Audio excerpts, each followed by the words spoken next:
Y continuamos en este Infoclaxo que hemos decidido dedicarlo por completo a hablar de Ecuador, hablar de, qué es lo que va a suceder en las próximas elecciones, en esta segunda vuelta electoral en el Ecuador que se hará el domingo 13 de abril.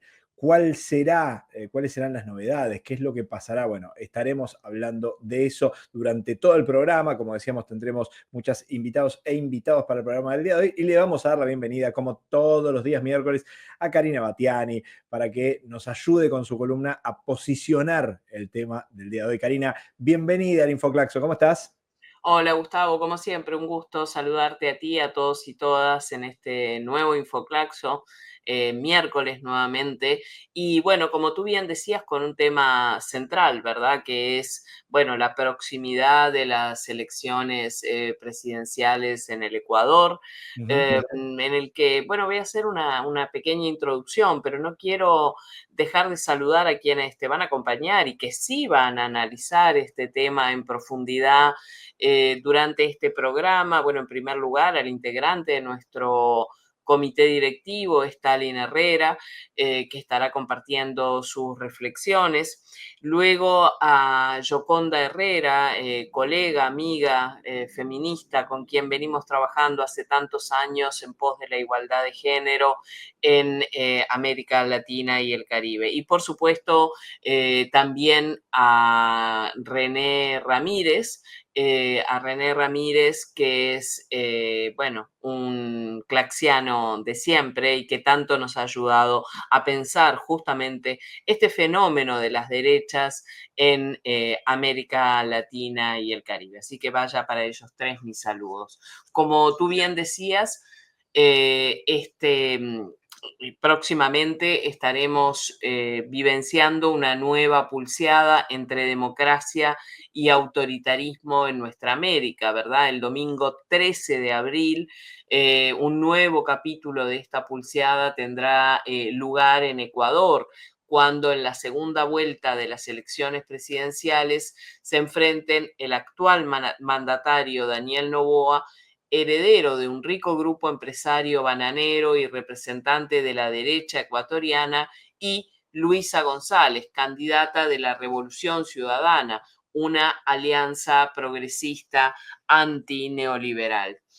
El Frente Democrático, encabezado por Luisa González, como hemos visto, se amplió con la reciente firma de un acuerdo en favor de un país libre de violencia, un país por la paz y la vida, con el movimiento indígena de unidad plurinacional Pachacutic, que recordemos salió tercero en la primera vuelta el 9 de febrero con 5,25% de los votos y es abanderado de la lucha contra el avance de la actividad petrolera en la Amazonía. Tenemos que mencionar, eso sí, que existen otras organizaciones regionales y locales que adelantaron que se inclinarán a favor de Noboa. Recordemos lo que pasó en la primera vuelta, que terminó en un empate técnico, lejos del triunfalismo que auguraba la derecha, que auguraba un triunfo en primera vuelta, ¿verdad? Los resultados mostraron que Noboa obtuvo el 44,17% de los votos frente a el 44% de González, una diferencia entre ambos menor a los 17.000 votos. O sea que vaya si estará en disputa entonces el 13 de abril este resultado electoral. Luisa González y Daniel Noboa ya se enfrentaron antes en un balotaje en las elecciones de octubre de 2023. En ese momento, Noboa se presentó como lo nuevo y ganó por 3,6 de diferencia. Asumió entonces el 22 de noviembre de 2023 y desde entonces viene cosechando indicadores económicos y sociales realmente muy malos para el pueblo en general. Y fenómenos que observamos en otros países, como la inseguridad y el avance del narcotráfico, también se han incrementado desde que asumió la presidencia, con conflictos, digamos, en materia de inseguridad en las cárceles y también, recordemos que lo mencionamos aquí en algún otro Infoclaxo, problemas con el suministro eléctrico y apagones recurrentes en todo el país. Daniel Noboa es hijo del llamado rey del banano, Álvaro Noboa, frustrado candidato a la presidencia del Ecuador en más de una oportunidad en el país que es el principal exportador mundial de bananas, justamente. Según los Pandora Papers, el actual mandatario posee un buen número de empresas en guaridas fiscales, pero la justicia local no parece interesada en incomodarlo. Fue elegido para completar el mandato del banquero Guillermo Lasso, obligado por la crisis a llamar a elecciones anticipadas en octubre de 2023. En casi un año y medio al frente del Ejecutivo ecuatoriano, Noboa ya mostró la hilacha. A poco de asumir, declaró por decreto el estado de conflicto armado interno, lo cual permitió a las Fuerzas Armadas operar contra las bandas ligadas al narcotráfico al considerarlas como blancos terroristas, política apoyada plenamente por los Estados Unidos, con quien Noboa firmó varios acuerdos que, entre otras cosas, le dan inmunidad a los militares norteamericanos. Además, desde la llegada de Trump a la Casa Blanca hace pocos meses, se ofrece como cabecera de playa para militarizar la región y para volver a instalar bases militares norteamericanas en el país, incluso en las Islas Galápagos. El tema seguridad es una de las principales preocupaciones de la población ecuatoriana, como quedó evidenciado en abril del año pasado en una consulta popular que lanzó el presidente y que fue validada con un sí mayoritario sobre temas como la permanencia de las Fuerzas Armadas en el patrullaje interno del país, aunque ganó el no en preguntas relacionadas al plan económico neoliberal. El combate al crimen organizado es la justificación de Noboa para su política autoritaria, que no por casualidad ataca también toda manifestación opositora restringiendo las libertades públicas. Es en este contexto que se da la disputa electoral y no podemos no mencionar el escándalo de la invasión en abril de 2024 de la Embajada de México en Quito para capturar ilegalmente al asilado ex vicepresidente ecuatoriano Jorge Glass, lo que provocó la ruptura de las relaciones entre los dos países y un amplio repudio internacional. Tampoco podemos dejar de recordar la desaparición y posterior asesinato de 4 chicos de entre 11 y 15 años a fines de 2024 en Guayaquil, con responsabilidad de las fuerzas militares, hecho repudiable denunciado por la Comisión Interamericana de Derechos Humanos, que fue tapado, escondido por Noboa. Ante un escenario entonces de gran polarización, el 13 de abril se juega en Ecuador mucho más que el destino del país. También se juega la consolidación de un polo progresista o de una alianza conservadora y autoritaria en la región. Ante el temor de perder las elecciones, la oligarquía en el poder apunta todo su arsenal mediático de falsas noticias y de amenazas muy poco veladas, por cierto, para tratar de sembrar pánico en una población harta de tanta inseguridad, pero también agobiada por una crisis económica que la golpea en sus bolsillos y en su nivel de vida. Una vez más, sobrevuela sobre uno de nuestros países de nuestra América el fantasma del fraude electoral que impida a una propuesta democrática y progresista llegar al gobierno. La respuesta estará en el control ciudadano de los más de 13 millones de ecuatorianos y ecuatorianas llamadas a sufragar en 11 días, el domingo 13 de abril, en un país donde, recordemos, además, que el voto es obligatorio. Entonces, y en síntesis, estamos, como dije al principio, nuevamente en una pulseada electoral entre democracia y autoritarismo en nuestra América. Karina, ahí te estaba escuchando con mucha atención y pensando lo que está en disputa en Ecuador, pero entendiendo que la dimensión de cualquier elección a nivel de nuestra América tiene repercusión en otros países, ¿no? Es bastante central pensar cada una de estas elecciones también como una matriz de consecuencias a lo largo de la región, sea cual fuere el resultado, ¿no?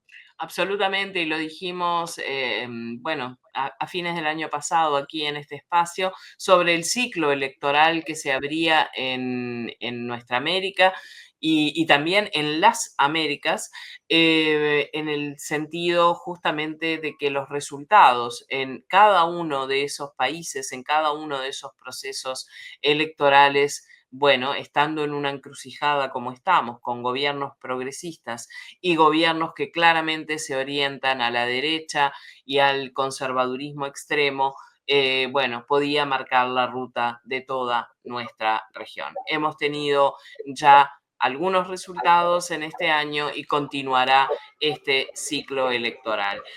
Hablamos de fines del año pasado porque recordemos que allí estuvo el resultado, bueno, de Uruguay, por supuesto, pero también en sentido amplio de las Américas, el resultado que estamos viendo, sus consecuencias ya no teóricas, sino prácticas del triunfo de Trump en Estados Unidos.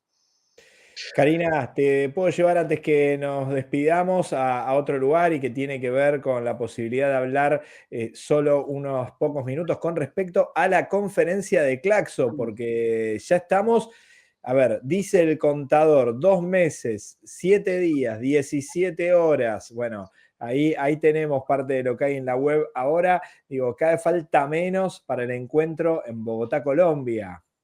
Sí, absolutamente. Como tú bien decías, 2 meses y monedas para volver a encontrarnos, bueno, en la 10ª conferencia latinoamericana y caribeña de ciencias sociales, que como siempre decimos, es el mayor espacio de encuentro y de celebración también de las ciencias sociales y las humanidades, de celebración del pensamiento crítico, de celebración de la construcción de alternativas justamente ante estas encrucijadas y pulseadas que estamos viviendo en nuestra región latinoamericana y caribeña, y allí nos estaremos encontrando. Les recomiendo que día a día visiten nuestra página porque estamos actualizando todo el tiempo la información de conferencistas, de panelistas confirmados y confirmadas que van a estar participando, pero también de todas las actividades que acompañan la conferencia, la feria del libro, los talleres de formación, los espacios de comunicación y por supuesto los foros, paneles, conferencias, diálogos y las mesas de trabajo y todas las actividades que estaremos desarrollando. Llamo particularmente la atención sobre los talleres que vamos a realizar y llamo la atención porque está abierta la inscripción para participar en los mismos, ¿verdad? Los talleres de formación presenciales que estaremos realizando, bueno, durante la conferencia, en el día previo a la conferencia también, una amplia propuesta de formación que ustedes pueden encontrar disponible en nuestra página, más de 30 talleres que se estarán desarrollando allí con los docentes, las docentes que forman parte de nuestra plataforma de formación, que son los y las docentes de Claxo, esos con los que ustedes normalmente interactúan, trabajan en las propuestas regulares de formación, estarán allí dando talleres, además con recorridos muy interesantes, donde podemos elegir por ejemplo, formarnos o hacer talleres en el área de metodología y tendremos 4 o 5 talleres para eso, donde podemos elegir también otras áreas del conocimiento y encontraremos, bueno, por supuesto, las vinculadas a nuestras plataformas para el diálogo social, a nuestros 8 ejes de trabajo.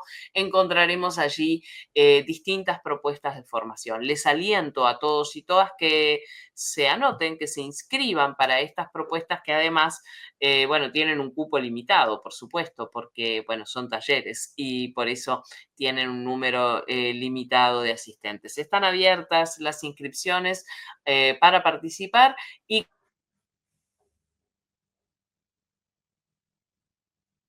Se, ha tenido un pequeño problemita ahí con Karina Batiani, pero decía, están para la abiertas. igualdad que Ahí tendrá está, ahí lugar te del escuchamos, 9 Karina. al 12 de junio en Bogotá, Colombia.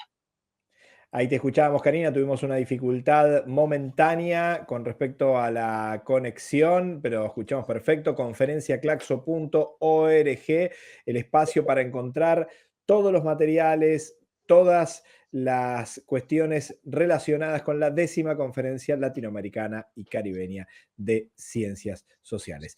Karina, muchísimas gracias por este encuentro y nos volveremos a encontrar en una semana, ¿te parece? Como siempre, todos los miércoles. Gracias. Karina Batiani, directora ejecutiva de Claxo. Ahí teníamos una breve interrupción de conectividad hacia el final, pero hemos escuchado por suerte toda la columna y todo el material junto con el espacio de conferenciaclaxo.org. Separamos y ya volvemos con más de este programa especial sobre Ecuador.